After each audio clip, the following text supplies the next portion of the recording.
They're bringing in the heavyweights. U.S. Secretary of State John Kerry and foreign ministers from Britain and France are headed to Geneva to join negotiations over Iran's nuclear program. As talks continued for a third day, all sides are optimistic that a historic deal will be reached. The CBC's Nala Ayed is in Geneva. In the search for common language, the negotiators find themselves in the same boat, still in Geneva and under enormous pressure to find common ground. They have some already. A deal on Iran's nuclear know-how could pay dividends for Iran and the West.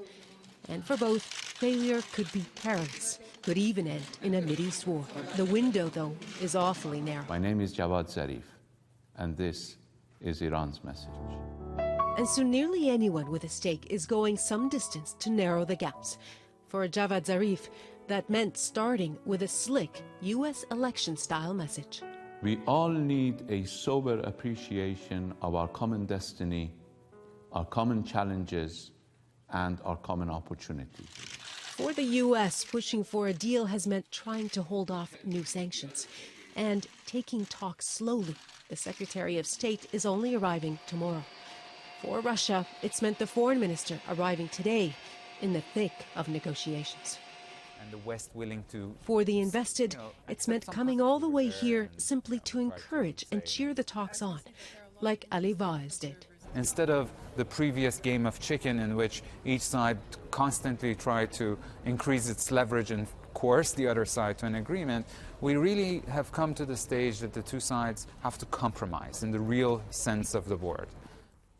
And for ordinary Iranians, deeply invested but powerless to intervene, it's meant simply watching closely. It will send Iran back even further down the timeline if Iran is further isolated. We really need to have good relationships with the mainstream world, with the rest of the world. With foreign ministers making their way here again, the coming hours will be critical. A deal would be a major boost in the region for engagement between foes. Without one, the mood for moderation will likely be gone until the next rare window. Wendy. Thanks so much, Nala. Nala Ayed.